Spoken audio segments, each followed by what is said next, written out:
soon as of now. Okay.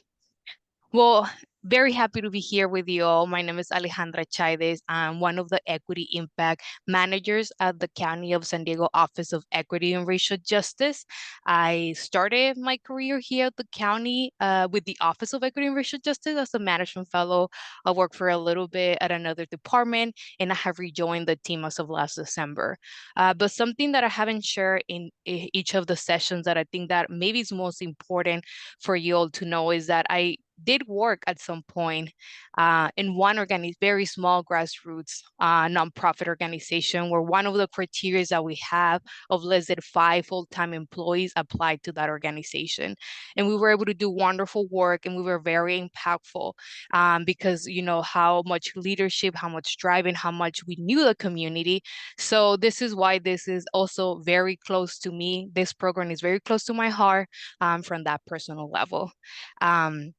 Something unique, something very special about our program is that we are designing, implementing, thinking about this in partnership with the nonprofit institute at the University of San Diego. So I'm happy. It is a pleasure to be joined by Dr. Novian Yerver, who would be introducing himself. Hey everyone, happy Friday. As Alejandra mentioned, my name is Dr. Novian Yarber. I go by Dr. Novi or Novi. And my role is Director of Leadership, Philanthropy, and Social Impact at the Nonprofit Institute.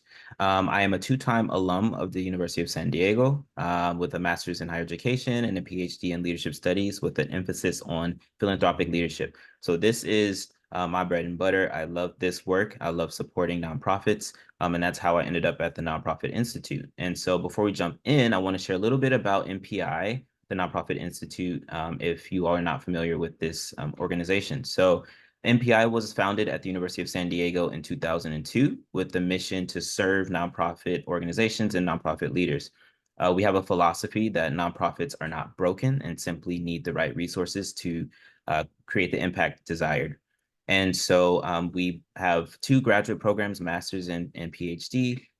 We do advocacy work for nonprofits. We do philanthropic engagements with philanthropic entities, as well as we are a research institute. And so our resources are very expansive, and they're all aimed to support nonprofits in this work. And so in collaborating on this project with the Office of Equity and Racial Justice, we felt that this was very much aligned to what we do, especially in the line of equity and empowering our organizations that then empower our communities. And so I'm happy to be here with you all. I'm happy to be a resource to you all as well. I'm going to start sharing the slides. And as we jump in, I want to share a little bit about the overall objectives and the intentions of this program and this session. First, we want to create more awareness, right? Awareness from the public as well as within the nonprofit and philanthropic sector, right? Of the BIPOC-led and smaller organizations and how the community can better serve these organizations, all right? We're hoping that through this program, when you engage in this program, you can leverage your experience, your resources that you gain through this program to connect with more community members. So even in our invitation to you all earlier, it's like connect with people in the chat. We're hoping that you all connect, create a networked ecosystem of people doing great work in the San Diego County. Secondly is transparency and accountability. We want to build a better understanding of the county's intentions around this type of work. We know that historically, whether in San Diego or beyond, that government entities have not always readily supported smaller organizations, and they're oftentimes competing with larger nonprofits who are doing similar work. And so in this case, we want to build a real partnership of transparency and accountability in this space. OERJ has been very committed and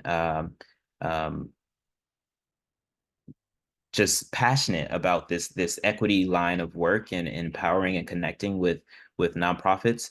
And so we really want to encourage you all to connect with the county, especially the Office of Equity and Racial Justice, so that we can learn better to do better, right? And thirdly, deconstruct the inherent power structure of the nonprofit industrial complex, right? That's a big ask. That's a big kind of thing to put on, but we are committed to this. And if you're not familiar with this type of orientation, the nonprofit industrial complex is essentially nonprofits having to jump through the hoops, right, in order to get funding. And we're trying to disrupt some of that. We want to do all of this in service of more just outcomes, especially with our small organizations. And then next, we want to think about increased reciprocal trust. We want you all to begin to change the narrative of how we operate with government entities. Again, acknowledging historically, it can be quite onerous to go and contract and be in partnership with government entities. If you think about the grant agreements, you think about the applications, the proposals, the evaluation, it oftentimes sucks more out than it invests, right? And so we actually want to build more trust with our community members around this, right? How can we better serve the community together, right? And then lastly, increase value and visibility of the smaller organizations in San Diego County, because you all are doing the work, right? And that can't be negated. Oftentimes they don't get, the focus or the attention that they deserve. And so this is why we're attending to this population particularly. And again, hoping to result in more investment from diverse funding areas in this case. And so I'll pass it now to my wonderful colleague, Alejandra, to walk us through the background and context. Thank you, Novian. So the County of San Diego is committed to the well-being of its residents, and our office, the Office of Equity and Racial Justice, was established in 2020 to specifically work in terms of that goal in racial and strengthening that commitment to racial equity.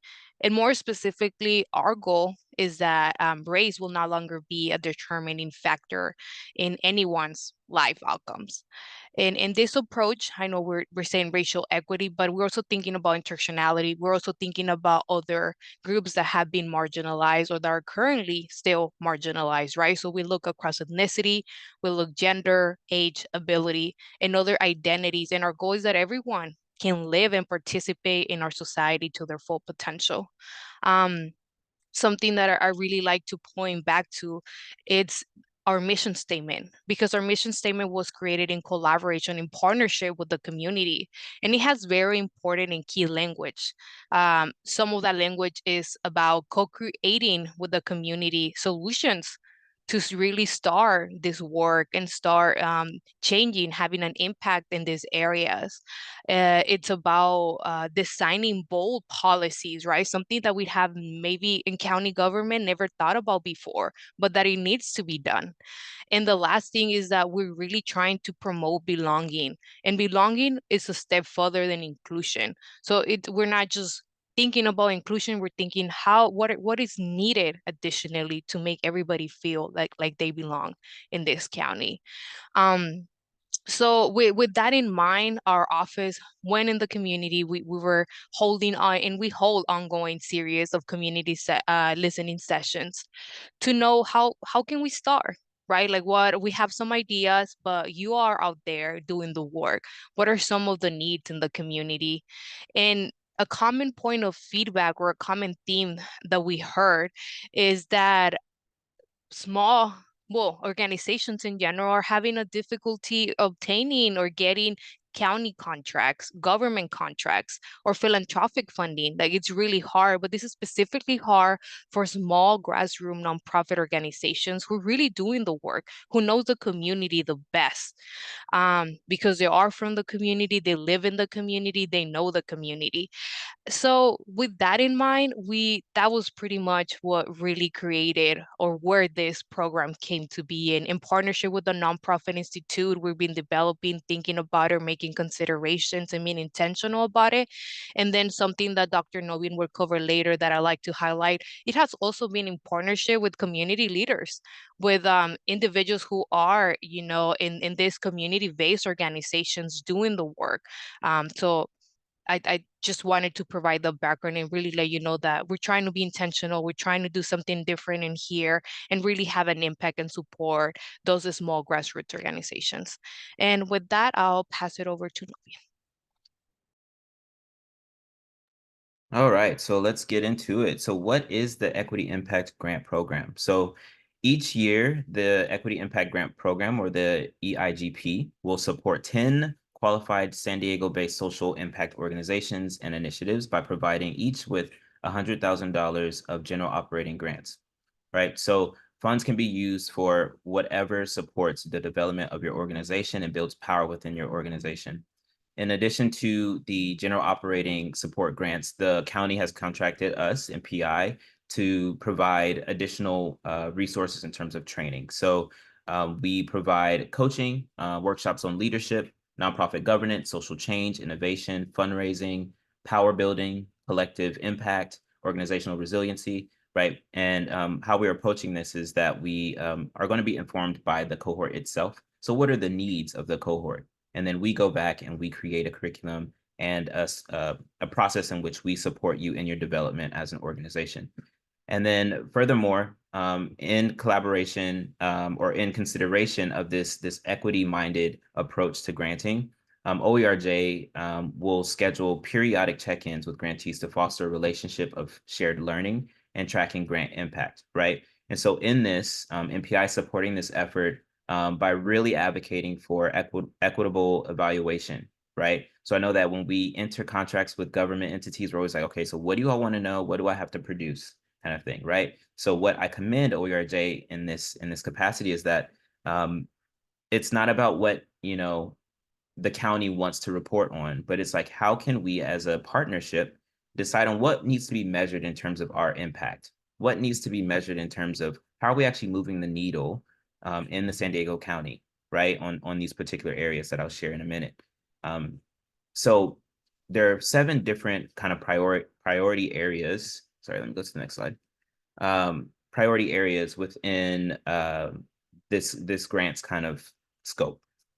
And so to start, education, including early childhood through higher and continuing education, civic engagement and movement building, arts, media, and culture, housing and community development, public safety and restorative justice, health and healing, financial literacy and economic development, and food systems and environmental justice, right? These are quite broad areas, scope areas, which means that, you know, there should be room for everyone, right, in San Diego and whoever wants to apply, right? And the idea here is that your organization is building power in these areas, right? Not just attending to the need, right? So how do you build power so that solutions can be created, right, in this space? So that's what this grant program is intended to focus on.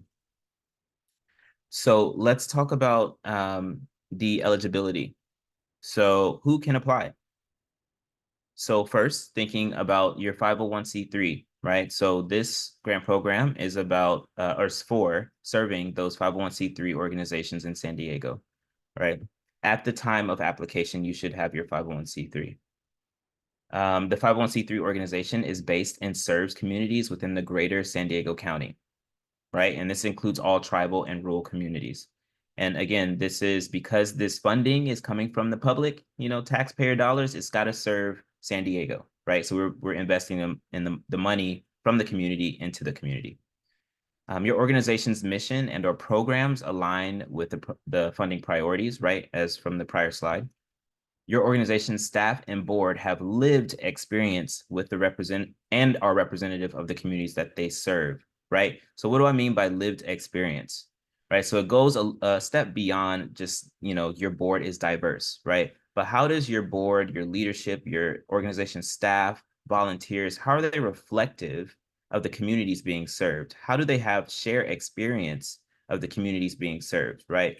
And again, this is our approach to being intentional around the cyclical kind of power building here, right? And how are you informed by community? How are you informed by the communities that are being served, right? So we really want to focus on those organizations that have the lived experience of the communities that they're serving.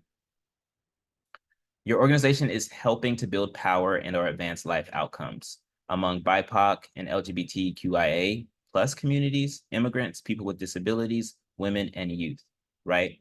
And what do all these communities have in common, right? They're the historically marginalized and or oppressed or perpetually oppressed in systems, right? Especially in the San Diego County, and that your organization is attending to this, right? How are you building power within these communities? And then lastly, your operating budget is under or equal to $500,000, and or you have personnel of under 5 full-time employees, right? Again, we're trying to be really intentional about serving the small nonprofits in San Diego who are doing this work, right? And so that's why we have this criteria here. You'll notice there's a small kind of blurb at the bottom that says, like, while we do prioritize organizations of this budget, we still encourage those who don't meet this particular criteria to apply, right? This is in the case that we do not have sufficient numbers of small nonprofits. We still want to be able to support nonprofits who are doing work and building power in the community, right? But we are prioritizing the smaller nonprofits. So let's make sure we're explicit about that. We are prioritizing these small nonprofits.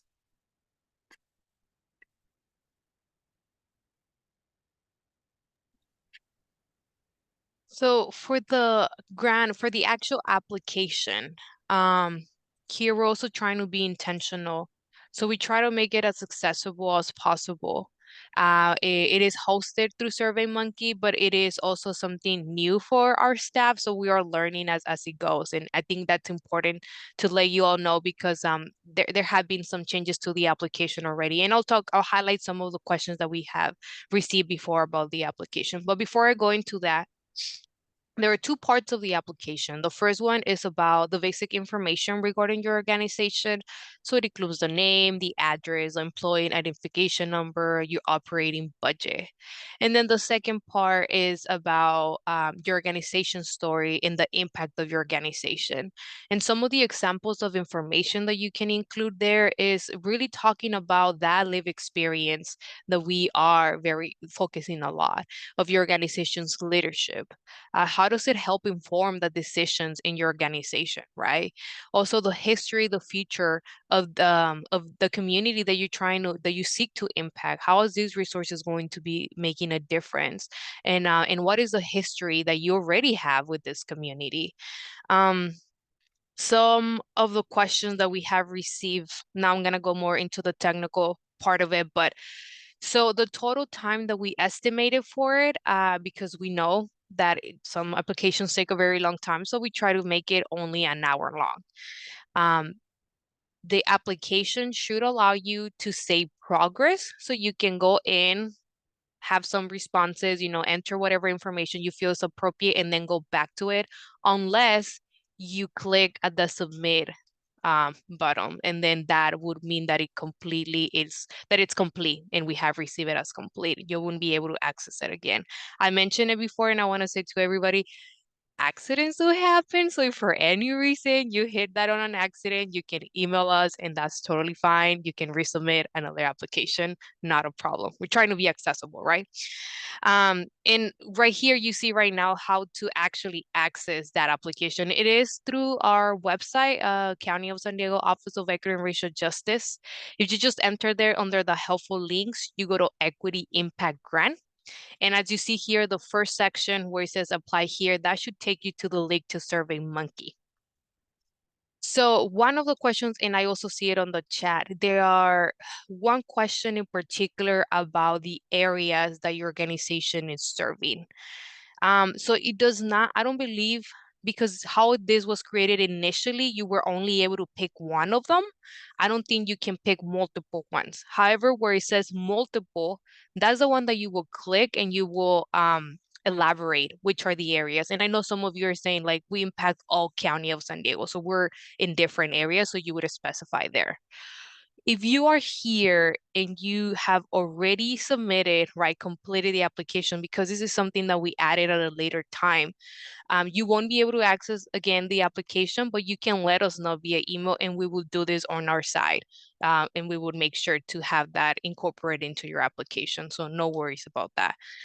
The other thing I want to mention about the second part of the application, something that we're being intentional about as well is that trying to be accessible in the terms that maybe you feel more comfortable expressing your stories in a different way than writing, right? So we are allowing a link where you can upload videos, other kinds, of ways to really let us know what your organization is doing in the community.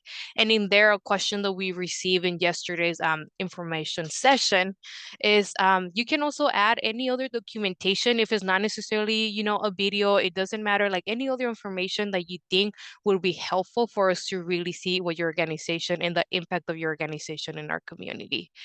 Um, I think I think that's what I'm remembering about the questions of the application. But again, we're here, and if something else on the technical side or non-technical side comes up, we are going to be opening the floor for questions. So with that, I'm moving to the next section, which is by Dr. Novian. Beautiful. All right. So as part of the development of this initiative and this program, Alejandra mentioned prior that we work with a group of nonprofit leaders and community leaders to develop the processes within this program. And so we refer to them as the Equity Impact Working Group. And so this working group recommended and was very adamant about our sharing and being transparent about like how these grants are being evaluated and reviewed, right? And so this is what you see before you now is our scoring criteria. And so there's three main pillars that will be that your applications will be scored upon. One is the power building and advancing life outcomes. The second is leadership. And then the third is the use of provided resources. And we'll walk through these and provide a little bit of narrative behind these. And so first, with the power building and advancing life outcomes, your applicant organization is helping to build power and or advance life outcomes, right? Again, what I mentioned earlier is that you're not just meeting the need, but you're also building power within these communities, right? And especially within the communities and the efforts that are outlined in the priority areas of the grant program. Second, leadership. Again, this lived experience. Leadership, staff, and board have lived experience with and are representative of communities they seek to serve and impact. Again, how can you speak to how your organization is informed by lived experience and meeting the needs of the community and building power within the community?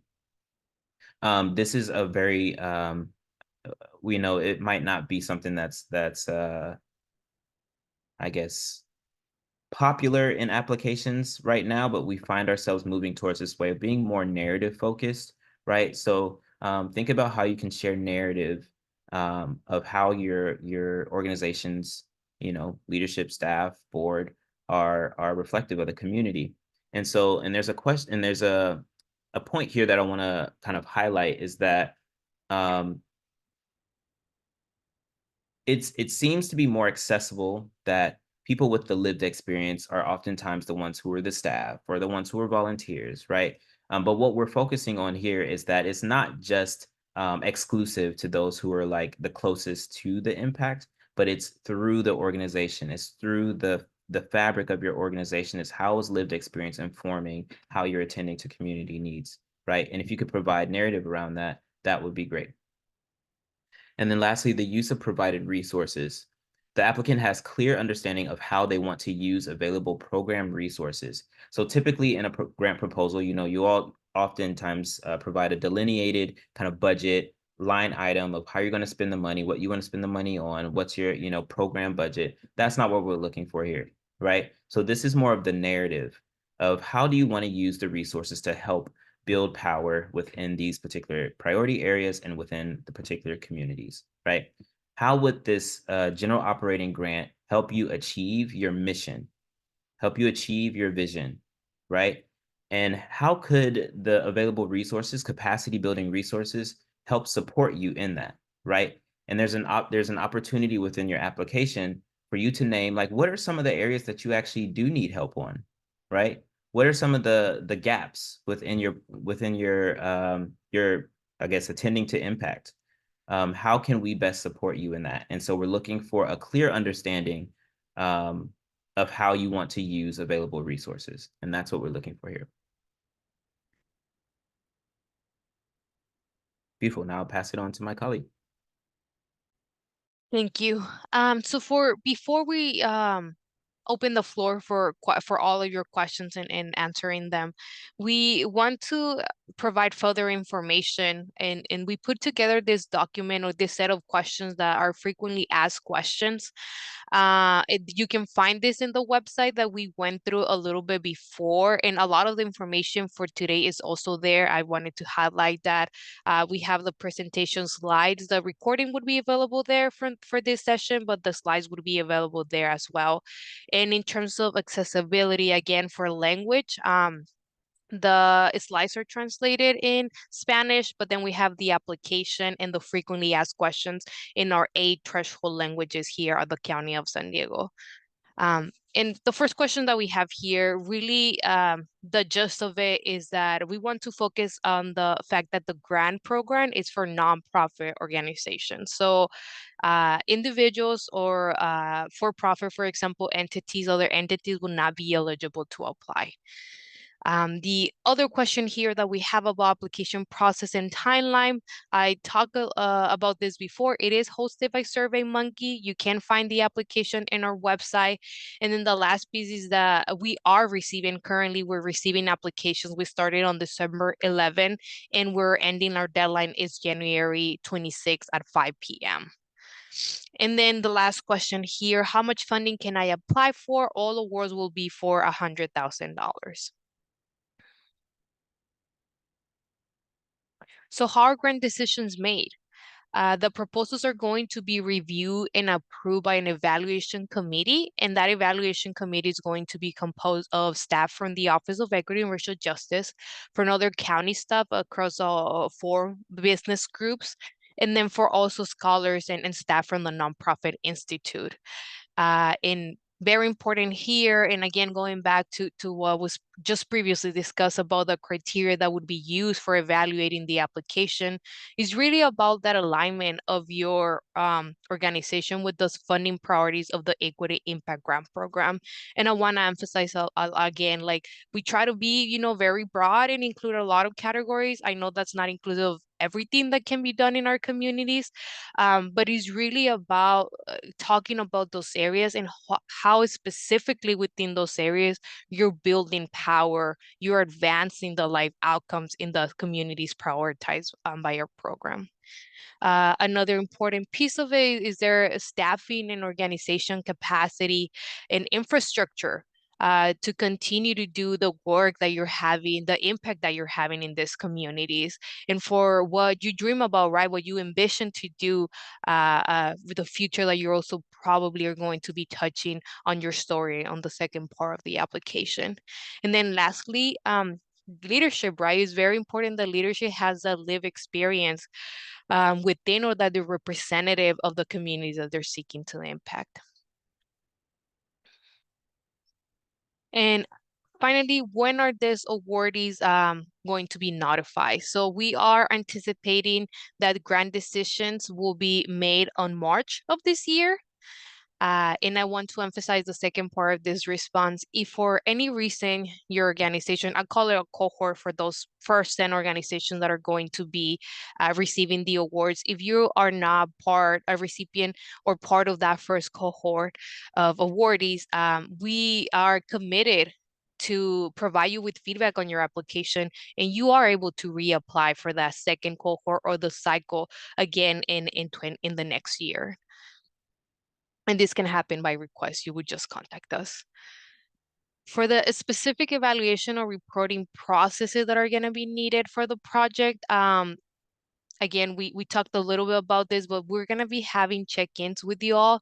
And this is really going to be focusing on fostering that relationship. So that not only includes sharing about our ideas or letting you all know what are specific requirements that we might have, but it's really learning about what should we be doing in terms of evaluation? What do you think we should be tracking? How do you tell your story best, right? How can we really know and define impact in different ways? So it's going to be about shared learning when we're tracking about the grant impact.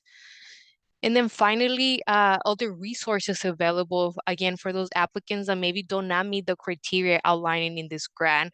So if you're not awarded, I want to mention it again, please utilize this resource.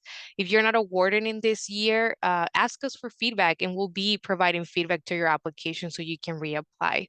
And very important, those email notifications as well are going to include information on additional funding opportunities and resources. And they're not going to be just about county opportunities with the county, but other opportunities in the San Diego County region.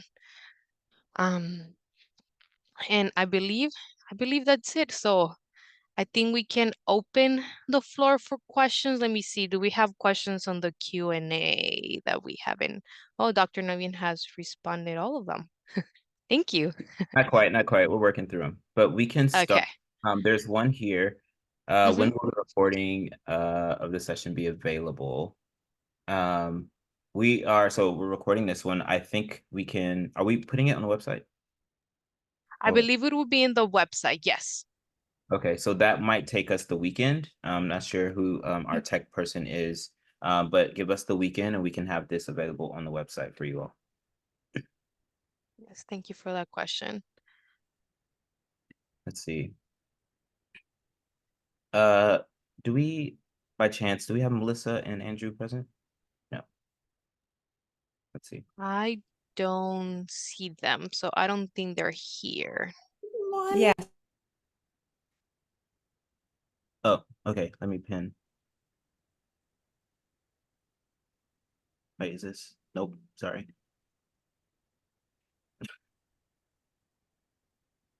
Sorry, we're looking for our county personnel who often show up at this point for Q&A, just so that they're present, but I don't see them present. All right, so I have a question here in the Q&A. Can an award be to a 502c3 that currently has no employees? Unfortunately, no. The 501c3 status is part of the main criteria here. Yeah, as expressed and articulated through the eligibility, but it was also something that's kind of decided upon by council at the county. So that's one of our criteria that we have to abide by. Doctor, that was a typo. It was supposed to be 501c3 that currently has no employees.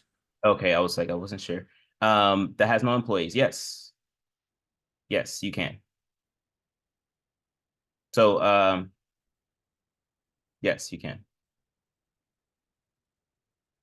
Okay, there's another question. I have a question for budgets. Our statewide budget is bigger than 500K. However, our San Diego office budget is different. It's very contextual, and I will follow up and say, if your organization is fiscally sponsored, if it's considered fiscally sponsored and you're submitting the EIN of this organization, I would say that you could apply, but if this is a separate EIN, like you're a completely different entity, I can clarify. So ACE has 5 local offices and 1 statewide office and 1 bank account, 1 EIN. So each local office has its own director, its own budget, its own progress, Mhm. projects and campaigns and staff, Mhm. but they share a bank account, they share an EIN. And so this comes up, I realize that we're a little complicated that way, but Yeah. it means that sometimes we fit into these categories, sometimes we don't. So I wanted to ask. Do you mind emailing us this inquiry and we will follow up with our county reps to make sure that, because what happens and this is for everyone too, what happens in the review process is that we have a pre-screening. So part 1 is part of the pre-screen. So we make sure that everyone meets the criteria based on your EIN number. So making sure that you're in good standing, make sure that the budget materials that you uploaded are accurate, and all of that. And so if it doesn't make it past the pre-screening, it doesn't get to the second review. And so we want to make sure. So if this is, it sounds like very complex, your organization, if you have like separate budgets as well. we want to make sure we do it or not. But if you please email nonprofit@sandiego.edu, we can respond to that. Definitely, I'll follow up with more context as well. And Okay, thank you. hope that helps. Great question. Let's see. There's a lot of questions. Oh no, these are. How do we answer the question in the grant application when we are working with all areas of the county? Great question, and thank you for your work. So we would suggest picking your top 3 and or where you think that this resource would help support, right? So like if you were to prioritize your top 3 areas, I know that you can pick 3. Thinking about like if you are going to use this grant for something particular, like maybe aligning it to those. Yeah. And then there's also an opportunity. So in your narrative, you can speak to, right, like how you kind of, approach that in a sense. Thanks, Patty.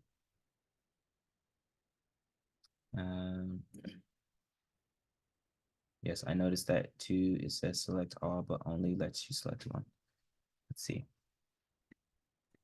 And Dr. Novin, I don't know if like these are 2 separate, I don't know if they're referring to priority areas or the regions. I know it says areas, but for the areas, what you said, it's correct. They can, I believe, it is my understanding, you can choose up to 3 and you can also elaborate in your narrative. And then for the regions is the one that we just made a change where you would choose the last one where it says multiple and then write in or elaborate on your responses there. But please let us know if this is not showing up on your side. I'll just make a comment too. Hi, my name is Mika to everyone. I support Alejandra in the Office of Equity and Racial Justice. And I saw there's a question in the chat about that as well for the regions. So we did make an adjustment to allow, that multiple box. It was just a clerical error that didn't allow you to choose more than one. But if you had started your application before we made that change, it might not show up for you. So it might just still have those 5 regions.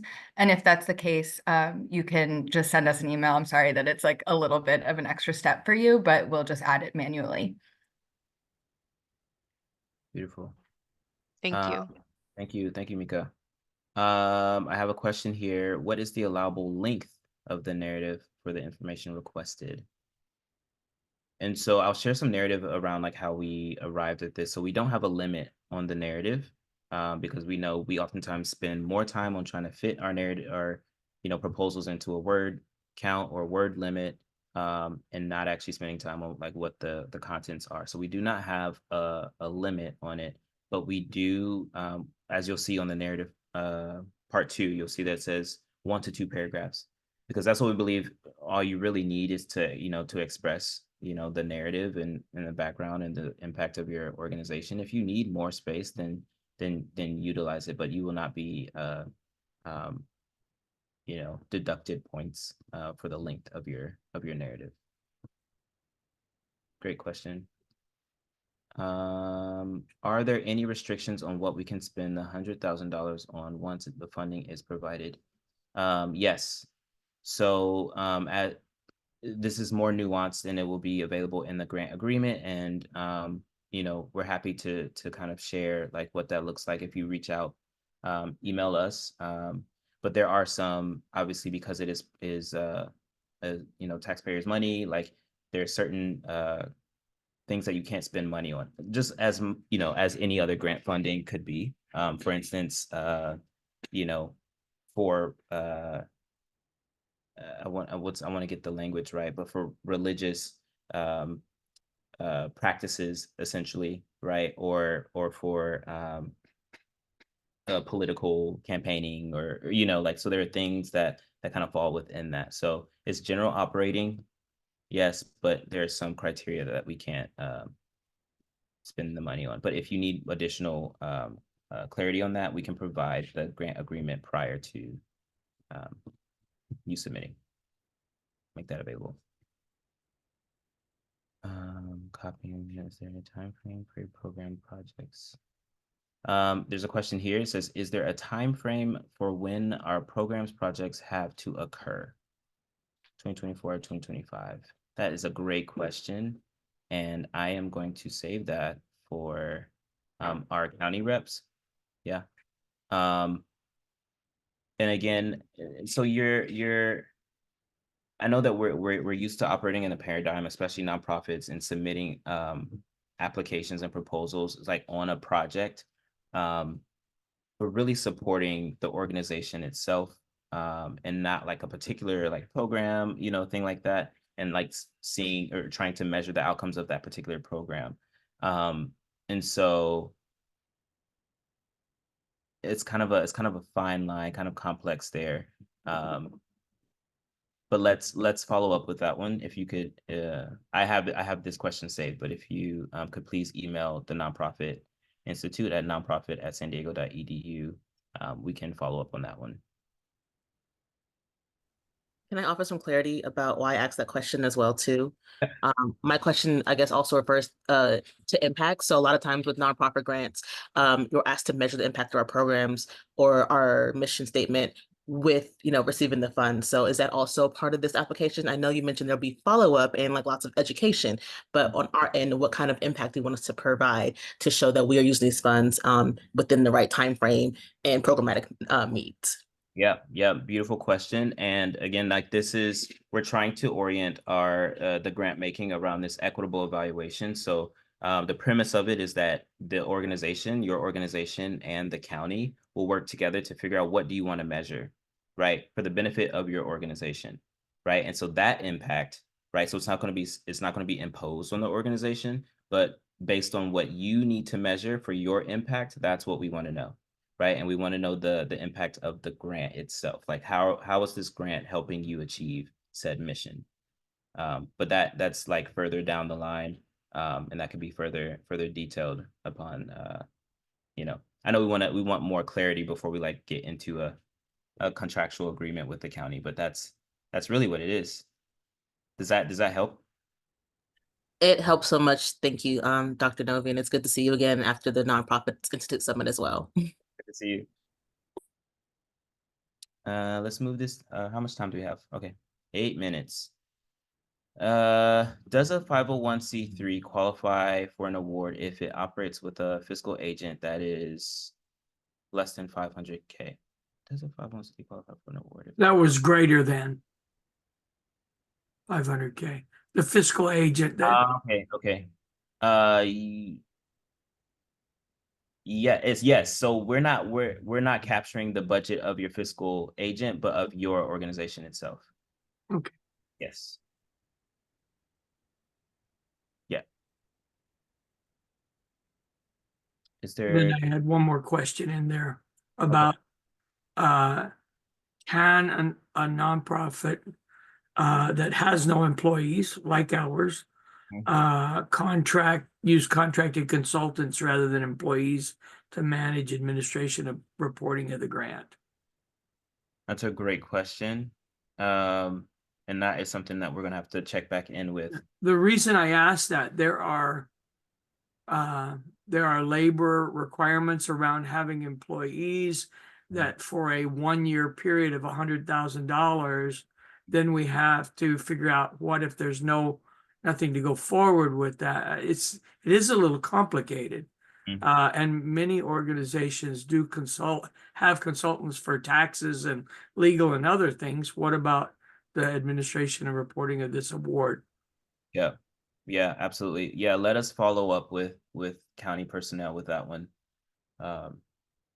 And that's something that's going to be like super granular in the grant agreement as well, legality stuff. So we'll follow up on that one. Thank you for that question. Is there more detailed information on the resources provided for the program?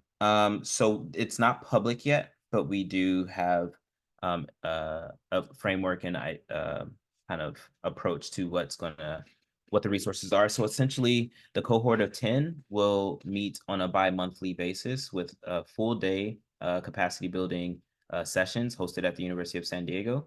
And within these sessions, we're focusing on again, the needs of the organizations. prior to the actual grant year or the program to start, we meet with each organization in our what we call a discovery phase, where we meet with each organization and we learn of the needs, the assets of the organization, the mission, and what are the kind of the gaps, right, in the organization. And so with that, that's how we scaffold what the training is. The Nonprofit Institute has a plethora of different curricula and access to different leaders in San Diego, people with different expertise in San Diego, and we utilize that to support and augment some of the training as well.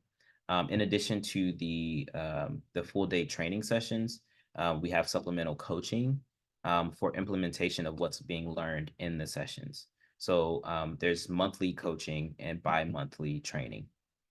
If that makes sense. Great question.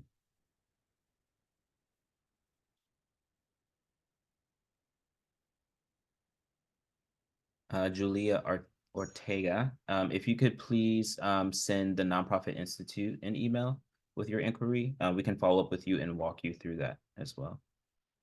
Thank you.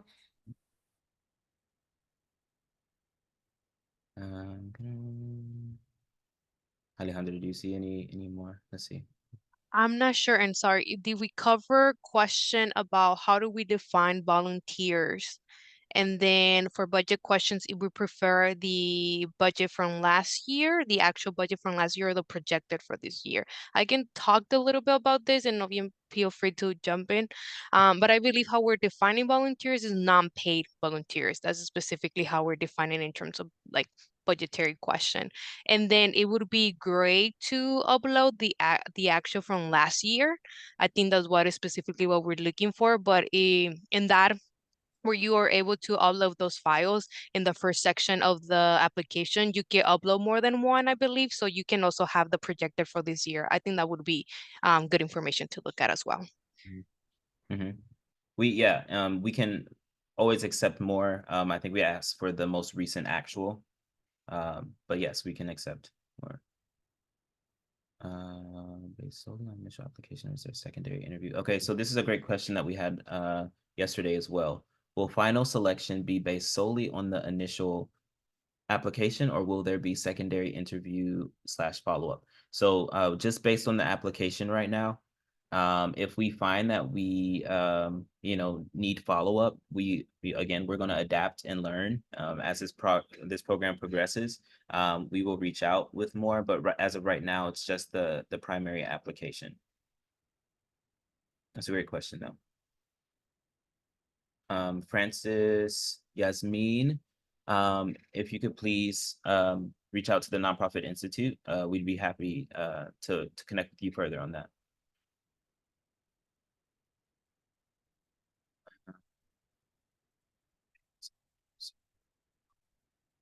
Here's a question. I know we're running out of time. If you have no employees, can a board member or the unpaid executive director serve on the cohort? Absolutely. So what we recommend is that actually there can be multiple people that attend the capacity building trainings, but we recommend that people in the organization that can make the change necessary within the organization attend these trainings, and they are the ones that are receiving the coaching, right? We want to accept those a stratified kind of employee resource that represent your organization at the trainings, but we want to make sure that the people who can make the change of the organization are present at these trainings and are receiving the coaching. That's a great question. Is the Grant County, wait, I guess the county grant funded sorry, I'm trying to read this question.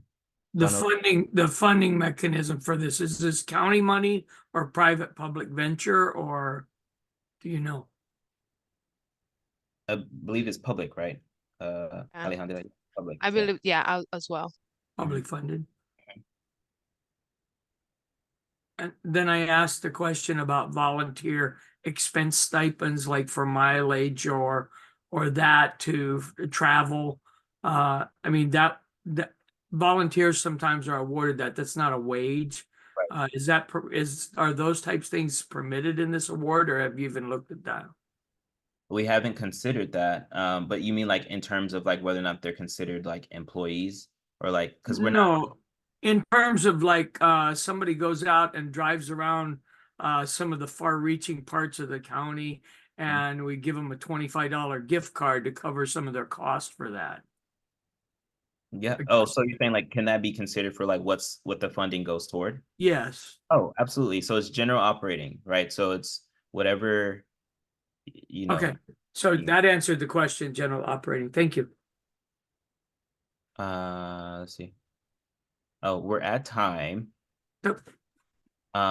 But I want to make sure that all of you have our contact. If we did not get to your question, please, please, please follow up. I'm going to share our email here, as well as the QR code for the application itself and the OERJ website. Nonprofit Institute's email is here. Will be your first kind of resource in terms of like any questions that you have about the grant or the process, and or you need assistance with completing it. We want to thank you all for being here. Ryan, I see your hand. And then yeah, we'll be reaching out. We look forward to receiving your application. And please reach out if you have additional questions. You'll be receiving a follow-up email after the close of this session as well. Anything else, Alejandra, from you? Thank you so much. And I want to say, if we didn't get to your question, also, please, we highly encourage you to email us so we can get to it. So yeah, thank you everybody for being here. And Ronald? Oh, I I was just going to ask, will the Q&As be available? Like the ones that are asked here that we could maybe any of us could benefit from those Q&As? Yeah, let me stop recording.